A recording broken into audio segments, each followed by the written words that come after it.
Tehran का क्या हाल किया गया है, इस्फहान का क्या हाल किया गया है, फोर्डो का क्या हाल किया गया है।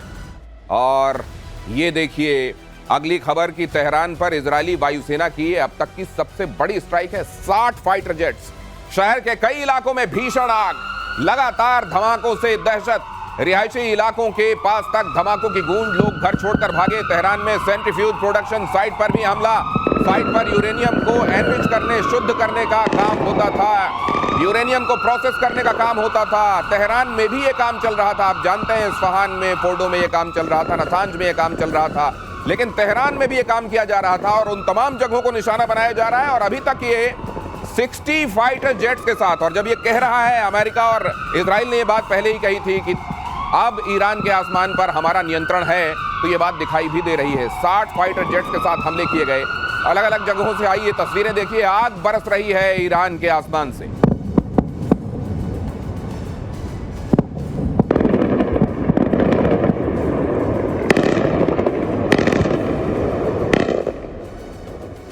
और अगली खबर, इजरायली एयरफोर्स के अटैक से ईरान का के इस्फहान में जबरदस्त धमाका। आईडीएफ के सटीक हमलों से पूरा शहर दहला। ईरान के काशान शहर पर भी इजरायली फोर्स का एयर स्ट्राइक, हमले में पुलिस हेडक्वार्टर ध्वस्त। तो ये देखिए आप वो तमाम जगहें जिन पर ईरान का असल में एस्टेब्लिशमेंट हुआ करता है, वो एक एक करके आपको खंडहर होती हुई दिखाई दे रही हैं। हालांकि ईरान का दावा तो ये भी है कि हमारे नागरिक ठिकानों को निशाना बनाया जा रहा है। इजराइल ये कह रहा है कि असल में काम तो आप ये कर रहे हैं और हमारे ऊपर तोहमत लगा रहे हैं। लेकिन यहाँ देखिए ईरान में कहीं आग दिखाई दे रही है, कहीं धुआं, कहीं खंडहर, स्मशान सा होता जा रहा है पूरा का पूरा ईरान। इन खबरों का मायना, इन खबरों के मतलब समझने हैं अगर आपको, तो आइए चलते हैं मेजर गौरव आर्य के पास। और एयर मार्शल पीके श्रीवास्तव हमारे साथ इस चर्चा में जुड़ रहे हैं। ये तो तबाही और ज्यादा तबाही यही चल रहा है ईरान में। बिल्कुल आप ठीक कह रहे हैं दिनेश, जिस लेवल पे अब इजराइल और ईरान की लड़ाई पहुंच गई और जो बातें डोनाल्ड ट्रंप ने बोली हैं, डोनाल्ड ट्रंप ने यह बोला है कि अब डील नहीं होगी, डील का वक्त चला गया, now we want total surrender. एक जमाना था कि जब दुनिया कहती थी ईरान से कि साहब बातचीत कर लेते हैं, मोल भाव कर लेते हैं, आप थोड़ा सा पीछे हटो, हम थोड़ा सा पीछे हटते हैं, चलो बीच का पाथ निकालते हैं। ईरान ने मना कर दिया। आज की तारीख में नेतन्याहू ने मन बना दिया है कि इसको गाजा बना देगा तेहरान को, और वो कर भी रहा है। जो आप कह रहे हैं कि 60 हवाई जहाज किसी देश की राजधानी के ऊपर कैसे उड़ सकते हैं, हाउ इज इट पॉसिबल? इसका मतलब आपका एयर डिफेंस का सिस्टम उसने पूरा का पूरा ध्वस्त कर दिया है, ये चकनाचूर कर दिया है। अब इन लोगों के पास और कोई चारा नहीं है, ऊपर से मौत बरसेगी, ये बात तय है। और जो सर बता रहे थे ना, वो पेनिट्रेटर, वो जीबीयू सर जो आपने बताया था 57 जीबीयू 57 के बारे में सर ने बताया था, उसमें यह सलाहियत है कि 200 फुट नीचे जमीन पे जाके फटता है। पहले वो ड्रिलिंग मशीन की तरह ड्रिल करता है, फिर वो जाएगा, फिर नीचे चाहे न्यूक्लियर हो चाहे खमेनेई हो, दोनों को ढूंढता है वो। दिनेश, एक और बात है, अगर आपको याद रखना है, गजब बॉम्ब है, अंदर जाकर फटता है जीबीयू। और ये सत्ताधीशों एक बात और है, ये कारनामा इजराइल पहली बार नहीं कर रहा है। इसने ऑप ओपरा के नाम से बगदाद में 1981 में ऐसे ही F-16 जाके मारा था, उनका जो न्यूक्लियर प्लांट था। उसके बाद 2006 या 7 में सर ये सीरिया में मारा था। सर इतिहास आपसे जानेंगे, आज तो ये वर्तमान में बता दीजिए कि इनका बाबर 373 और S-300 कहीं कुछ तो करते दिखाई देना चाहिए। कैसे करेगा? उन्होंने तो सारे मार दिए, आप सुन नहीं रहे, 100 से ज्यादा लॉन्चर्स मार दिए। ये कह रहे हैं कि अक्टूबर में ही पिछले साल निपटा दिया था 2024 में। ये बात सही है कि अभी अभी इनको ढेर किया है ये ड्रोन से?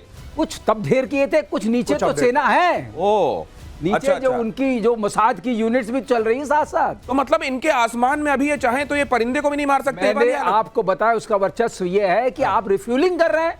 ये तो मतलब ये तो कंपनी बाग में टहलने जैसा हो गया कि आराम से गए और टहलते हुए आप चाय पी रहे हैं। ये वो वाली बात है। अगर एयर टू एयर मतलब एयर में अगर रिफ्यूलिंग हो रही है तो आप ये समझ लीजिए कि कितने निश्चिंत हैं वो फाइटर जेट से ऊपर रिफ्यूल कर रहे हैं। ईरान के पश्चिमी बॉर्डर से फौज पीछे हटी। अगली खबर देखिए, इजराइल के लगातार हमलों से डरी ईरानी फौज, पश्चिमी बॉर्डर छोड़कर मध्य ईरान की तरफ भागी फौज। लेकिन इस्फहान तक भी अगर हमले हो रहे हैं तो फिर ये कहां तक भागेंगे? मुझको लगता है अगर वहां तक इजराइल की पहुंच है तो वो इतना भाग के भी कहां जाओगे? देखिए, जहां भागने का उनका मन था, जिस देश ने इनको वादा करा था कि 80 भी मुसलमान थे, तो मुसलमान उसने अपना बॉर्डर बंद कर दिया भाई। हाँ, बॉर्डर बंद कर दिया उसने बॉर्डर बंद कर दिया। और वो कह रहा है कि जबानी तुम्हें कुछ भी चाहिए, अगर तुम्हें ट्विटर पे, इंस्टाग्राम पे, फेसबुक पे कोई भी मदद चाहिए तो तुम बताओ। इंस्टाग्राम पे जो मदद चाहिए हम तुम्हारे साथ हैं, लेकिन जमीनी मदद हम तुम्हारी नहीं कर पाएंगे। इन लोगों ने अपना बॉर्डर कर दिया है बंद, सील पैक हो गया है ईरान और पाकिस्तान का बॉर्डर। अब बेचारे भाग के जाएंगे, कहां जाएंगे? ये मिडिल ईस्ट का नक्शा थोड़ा समझने की कोशिश करते हैं, खासतौर से ईरान। अब ये ईरान यहां दिखाई दे रहा है, ये इराक यहां दिखाई दे रहा है, और यहां पर ये इजराइल दिखाई दे रहा है, ये सीरिया के बाद। बिल्कुल। ये ऊपर टर्की है इस तरफ, ये ईरान में यहां पे जो हमले हो रहे हैं, मतलब ये क्या अब इस तरफ भाग रहे हैं, और यहां पाकिस्तान से ये तवक्को है कि गेट खोल दो। ये देखिए, ये जो इलाका है, इस इलाके को कहते हैं सिस्तान बलोचिस्तान। अच्छा, ये सिस्तान बलोचिस्तान है, ये पाकिस्तान वाला बलोचिस्तान है, ठीक है। तो पाकिस्तान में है, और इधर भी अफगानिस्तान में। ये पूरा यहां पे जहां पे ये है पूरा, ये पूरा इलाका भाइयों ने ब्लॉक कर दिया कि तुम इधर मत आना, तुम इधर आना मत, इधर कोई जाएगा नहीं क्योंकि अफगानिस्तान है। ठीक है। यहां पे सुन्नी मेजोरिटी है, हाँ। शियाओं के साथ क्या करेंगे आप भली भांति परिचित हैं। यहां पे इराक है, हाँ। इराक का वैसे ही बेड़ा गर्क हो रखा है, राइट। बहुत मुश्किल है। एक उनको उम्मीद थी पाकिस्तान से, पाकिस्तान ने इन्होंने पीठ पे खंजर उतारा। लेकिन वो पाकिस्तान वाले कह रहे हैं कि भाई साहब अगर यहां हमने कर दिया, हमको अपना पूरा फौज का ज्यादातर हिस्सा यहां डिप्लॉय करना पड़ेगा। इधर वाले में क्या होगा फिर? तहरीक तालिबान पाकिस्तान उसके लिए फ्री फॉर ऑल हो जाएगा। और वहां मोदी जी कह रहे हैं कि ऑपरेशन सिंदूर खत्म नहीं हुआ। हाँ, ये भी सैंडविच कहते हैं इसको। हाँ, और नहीं, दूसरी बात और, बेंजामिन नेतन्याहू ने कई साल पहले कहा था कि ईरान के पास और पाकिस्तान के पास न्यूक्लियर नहीं होना चाहिए। तो अब इस बात से पाकिस्तान में हड़बड़ी मची हुई है कि ईरान का तो जो हो रहा है वो हो रहा है, हमारा अगला नंबर है क्या? अब ये देखिए, जज्बे वाली कौम है। मैं इनके टेलीविजन प्रोग्राम देख रहा हूं पिछले 4-5 दिन से, और पाकिस्तान में इतना खौफ है, इतना खौफ है। कहता है एक बात करता है अखंड भारत की, एक बात करता है ग्रेटर इजराइल की, तो कहता फिर खान साहब आप बताइए क्या चल रहा है? कह रहा अरे भाई बीच में हमें ना निपटा दें ये दोनों मिलके, क्योंकि इनके बॉर्डर मिल जाएंगे फिर। ये बातें चल रही हैं। मारा जा रहा है ईरान को, और थप्पड़ जो है ना वो उधर जाकर पाकिस्तान तक को लग रहा है। अब ये देखिए क्यों होता है। आपको मालूम है, अगर एक कमरे में परीक्षार्थी बैठे हुए हैं और अचानक फ्लाइंग स्क्वाड आ जाए और नकल चेक करने लगे कौन कौन लेकर आए, वो जो कोने में बैठा होता है ना, अंदर लेकर वो भी खर्रा लेकर फड़फड़ा रहा होता है कि न जाने यहां ना आ जाए। यही हो रहा है पाकिस्तान के साथ। ईरान में बड़े पैमाने पर internet blackout, social media platform इस्तेमाल करने पर पाबंदी। ईरानी सरकार ने अपने नागरिकों को चेताया, व्हाट्सएप टेलीग्राम का इस्तेमाल न करें, किसी भी लोकेशन बेस्ड ऐप का इस्तेमाल ना करें। इजरायली टारगेट किलिंग के बाद अलर्ट जारी, इजरायली ऐप्स के जरिए ट्रैक कर रहा है, ईरान कह रहा है। अब ये इनको हर जगह भूत नजर आ रहा है। हाँ। यहां भी भूत, वहां भी भूत। अगर ये कर भी रहे हो तो इतने सारे कमांडर मारे जाने के बाद खामेनेई कह रहे हैं कि वो हो सकता है मॉस्को रवाना हो गए हो, कहीं किनारे से निकल लिए हैं। इस तरह की स्थिति में आपको व्हाट्सएप से डर लग रहा है? दिनेश, आप ये कह रहे थे ना ट्विटर पे सपोर्ट करेंगे, व्हाट्सएप पे सपोर्ट करेंगे, वो भी बंद हो गया। सपोर्ट कैसे रिसीव करेंगे? पाकिस्तानी व्हाट्सएप भी नहीं भेज पाएंगे कि हम आपके साथ खड़े हैं, आप चिंता मत करिए, आप बिल्कुल फिक्र ना करें, पाकिस्तान एटमी मुल्क पाकिस्तान आपके साथ। कह रहा व्हाट्सएप। बेसिकली क्या है, मैं आपको बता दूं कि इन लोगों ने 2-3 गलतियां करी। सबसे पहले सीनियर कमांडर्स को एक लोकेशन छोड़िए, इनको एक गाड़ी में भी ट्रैवल नहीं करना चाहिए। ये भाई 5-5, 6-6 बिल्कुल जैसे अंगूर का गुच्छा होता है, अंगूर के गुच्छे की तरह ये लोग लटक रहे थे एक कमरे में। अब अंगूर का गुच्छा आप दिनेश भाई देखोगे, आपके मुंह में पानी आएगा। बिल्कुल। इजराइल के मुंह में पानी आ गया। इजराइल ने वहीं पे बम मारा जहां पे अंगूर का गुच्छा था। एक साथ 5-5, 6-6 निपटे इनके। तो ये चीज हो गई। अब इनको डर लग रहा है कि व्हाट्सएप टेलीग्राम, अरे भाई चिड़िया चुग गई खेत, तुम्हारा जो खेल होना था वो खेल हो चुका है। अब व्हाट्सएप, अब एक बात बताइए, कोई बेचारा सब्जी बेचने वाला तेहरान में वो व्हाट्सएप चलाएगा, इजराइल उसकी लोकेशन जान के क्या करेगा? ये तो आपके जो सरकार वाले, और ये खुद ट्वीट कर रहा है खामेनेई। मैंने अपनी ट्वीट में मैंने उसको बोला था कि सर ऐसा है कि आप कोई भी इलेक्ट्रॉनिक डिवाइस ऐसी अपने साथ लेकर मत चलना, और अगर किसी ने आपको कोई मोबाइल फोन गिफ्ट करा है ना कुछ दिन पहले, तो आप सबसे पहले उसको ठिकाने लगाओ, क्योंकि यहूदी ढूंढ रहे हैं आपको। ये Jews are looking for you। घड़ी घड़ी मोरा दिल धड़के, हाय धड़के क्यों धड़के, घड़ी गिफ्ट की गई थी मुनीर की तरफ से। कहीं घड़ी, फोन, ये सब गिफ्ट में लेकर आप इसलिए तो शिकार नहीं बन रहे हैं। ट्रंप का दावा, खामेनेई कहां, अमेरिका को पता है फिलहाल खामेनेई को नहीं मारेंगे। We know but for the time being will not kill, ये कहा है ट्रंप ने। ईरान बगैर शर्त सरेंडर करे, हमारा धैर्य चुक गया तो फिर और ज्यादा खतरा हो जाएगा। अच्छा, ये ट्रंप जो है, पर एक बात तो मुझको लगता है इजराइल ने इनको बयान देने के लिए रखा है क्या? नहीं, एक तो बयान देने का, ट्रंप ने बोला हम तुम्हें नहीं मारेंगे, फिलहाल के लिए नहीं मारेंगे। फिर कल पता लगेगा कि हो गया, फिर वही बात करेगा जो हम कल कह रहे थे कि मैं मजाक कर रहा था। हाँ, मजाक।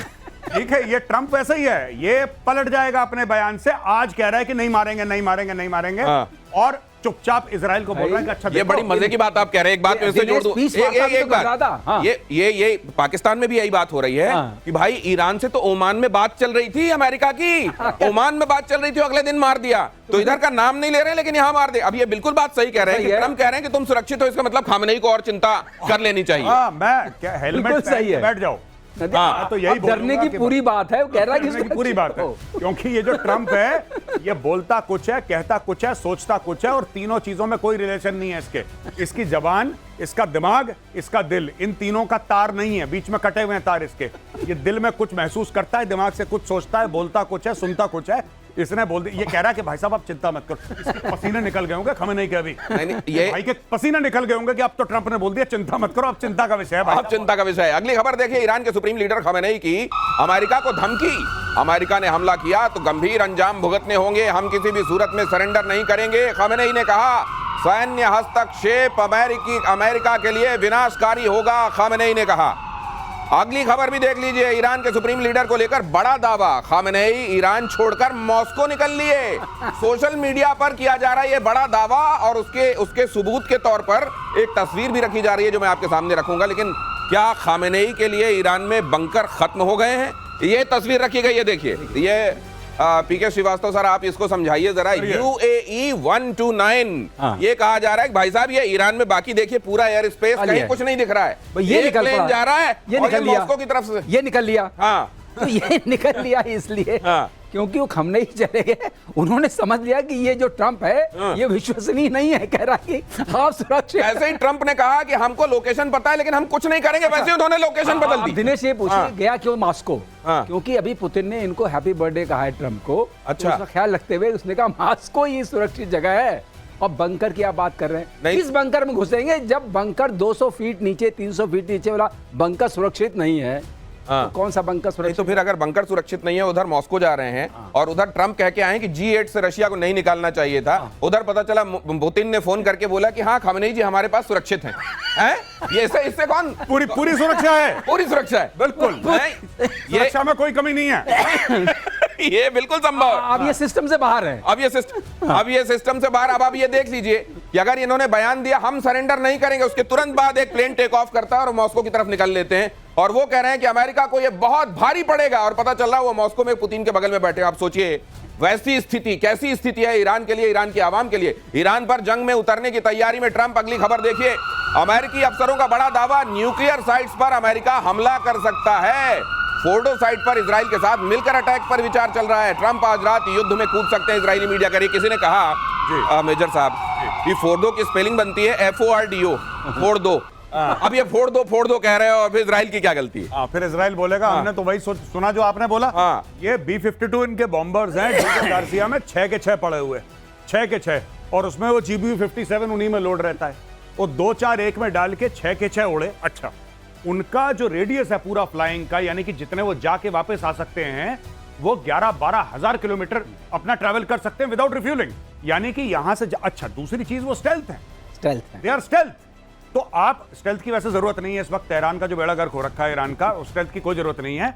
आप एक बस को भेजेंगे, बस का भी नहीं उनको पता लग रहा, ये तो खैर स्टेल्थ है। तो वो जाएगा डीगो गार्सिया से, और जाएगा और वहां पे पूरे बम गिरा के वापस आ सकता है with in a matter of few hours.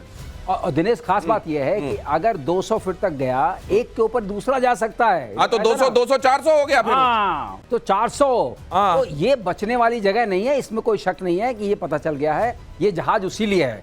हर चीज का एक इंडिकेशन होता है। नहीं तो बंकर भी सुरक्षित नहीं है, और फोड़ दो हाई है। इसीलिए क्या खामेनेई साहब मॉस्को चले गए? अगर ये बात सच है तो हम इसकी जवाबदेही नहीं ले रहे हैं, ये दावा किया जा रहा है। इजराइल ने अमेरिका से मांगा बंकर बस्टर बम।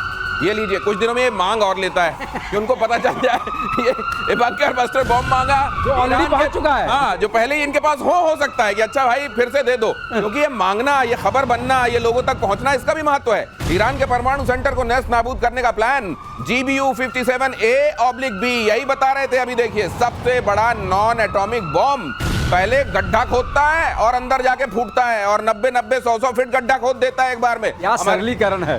क्या सरलीकरण है। अमेरिका ने अभी तक इस बॉम्ब को इजराइल को देने को लेकर कोई फैसला नहीं किया। अगर यह बॉम्ब इजराइल के हाथ पड़ गया तो इससे ईरान में तबाही मच सकती है। ऐसी भी आशंका है कि अगर इजराइल ने इस बॉम्ब से परमाणु प्रतिष्ठानों को निशाना बना दिया तो ईरान में न्यूक्लियर रेडिएशन फैल जाएगा, तेरा तुझको अर्पण हो जाएगा, जो आम लोगों के लिए घातक हो सकता है। अब ये जो बना के बैठे हुए हैं अपने घर में, ये गए और एक आध फोड़ फाड़ दिया इन्होंने और रेडिएशन लीक हो गया, तो फिर ईरान तो पीढ़ियों तक रहने लायक नहीं रहेगा। नहीं बिल्कुल, लेकिन ये देखिए मैं आपको बात बताता हूं सीरियसली कि ये कभी ना कभी तो इनको करना है। इसमें 100% कुछ नहीं होता दिनेश भाई, इसमें 100% कुछ भी नहीं है कि आप ऐसा करेंगे तो यही होगा, रेडिएशन लीक होगा। अगर वहां पे इतने सालों से न्यूक्लियर का काम चलता चला आ रहा है और आप ये GBU 57 मारेंगे उसके अंदर, तो कुछ ना कुछ तो फैलावा होगा, रायता तो फैलेगा। अब रायते को कंट्रोल करना है, आपको कंटेन करना है रायते को। अब वो बोरॉन से करो या जिससे करो, जो करो। नहीं, उसमें एक छोटी सी बात है, जी। अगर ऐसा मारा हुआ जो रायता फैलेगा तो वो उतना नहीं होगा, क्योंकि इसमें 3 तरह की रेज निकलती हैं। थोड़ा सीरियस मामला alpha, beta, gamma. Alpha, beta, gamma. ठीक है। तो अल्फा वाली तो ज्यादा कुछ तंग नहीं करती है, बीटा वाली स्किन के नीचे जाती है, बर्न करती है। जो गामा है सबसे खतरनाक है। तो गामा जब फ्यूजन या फिशन होगा अंदर वाला तब होता है, तो गामा का रेडिएशन इतना नहीं होगा। तो ये आईए को ये पता है कि रेडिएशन होगा। एक्सरे तो मेडिसिन वाला होता है, तो रेडिएशन होगा लेकिन इतना खतरनाक नहीं होगा कि पूरे इलाके को कर दे। तो बोरान जो बताया गौरव ने, वो बोरान पड़ेगा तो अपने आप मामला। तो ये रायता फैलेगा तो उसमें बूंदी बोरान की होगी। अच्छा, इसमें एक और चीज मैं कह दूं, सर ने बोला, जब सर कह रहे थे ना कि इसमें 3 किस्म की रेज है, अल्फा, बीटा, गामा, मुझे लगा सर कहने वाले हैं 3 किस्म के रायते हैं। अल्फा, बीटा, गामा, और यही बात है, ये है सरलीकरण। 3 किस्म के रायते हैं भाई। लेकिन फिर अगर वहां पे जाएंगे तो ईरान में एक हिस्सा ये भी है जो आपको पूछेगा, अच्छा गामा पहलवान की बात कर रहे हैं आप। अगली खबर देख लीजिए, इजराइल पर ताबड़तोड़ मिसाइल अटैक, तेल अवीव, हाइफा समेत कई सैन्य ठिकानों पर अटैक, इजराइल ने दिया हवाई हमलों का जवाब। इजराइल के एयर डिफेंस ने कई मिसाइलों को नाकाम किया। सवाल यह भी है कि अमेरिका ने जब ये कहा कि हमने पूरा हवाई नियंत्रण स्थापित कर लिया है, तो ट्रंप को तो आदत है साथ में अपने उसकी जोड़ दे। हाँ, तो उन्होंने जोड़ दिया कि हमारा एयर डिफेंस क्या गजब का काम कर रहा है वहां पर, उनके आयरन डोम के साथ मिलकर, उनके एरो के साथ मिलकर, देखिए हमने क्या गजब का काम किया है। साथ में उन्होंने अपना हथियार बेच दिया भाई साहब उसी ट्वीट में। वो ट्रंप हर समय बेचेगा। और ये जो आप देख रहे हैं टेलीविजन स्क्रीन पे जो तबाही है, आई थिंक ये इजराइल की इमेजेस हैं जी। या तो टेल अवीव हो या जेरूसलम हो, कोई और जगह हो इजराइल की। ये इजराइल ने फैसला करा है कि हमें एक बार नुकसान होगा और ये वो समय है जब वो हमें नुकसान होगा और भारी नुकसान होगा, और एक बार अपने इतिहास में पूरा कि ये हमें नुकसान दर्ज करवाना है। क्योंकि इसके बाद देखिए, आपने हमास खत्म कर दिया, आपने हिजबुल्लाह खत्म कर दिया, मैं इजराइल की बात कर रहा हूं। आप जिस दिन ईरान के इस शैतानी रजीम को, खमेनेई की शैतानी रजीम को आप खत्म कर देंगे, उसके बाद आपके लिए कोई भी खतरा नहीं है। Then you can live in peace, क्योंकि इजिप्ट के साथ इनका पीस है, जॉर्डन के साथ इनका पीस है, इनका सबके साथ पीस है। प्रॉब्लम सिर्फ इनके लिए ईरान है। अब ये पड़े, अच्छा ये फायर करेंगे वहां पे, बिल्डिंगें टूटेंगी, लोग मरेंगे, और ये सब इजराइल ने एक्सेप्ट कर लिया। ये एक्सेप्टेड इट। ये इतना एट्रिशन होगा, ये नुकसान हमको होगा, ये कॉस्ट बेनिफिट एनालिसिस पहले कर लिया गया है। उसके बाद ये देखिए, दोनों तरफ आप देखिए, इजराइल ईरान वॉर में जो चल रहा है, दोनों तरफ तस्वीरें मैं आपको दिखा रहा हूं। इजराइल में निश्चित रूप से नुकसान वहां भी, और सुनिए और देखिए ना तस्वीरों को।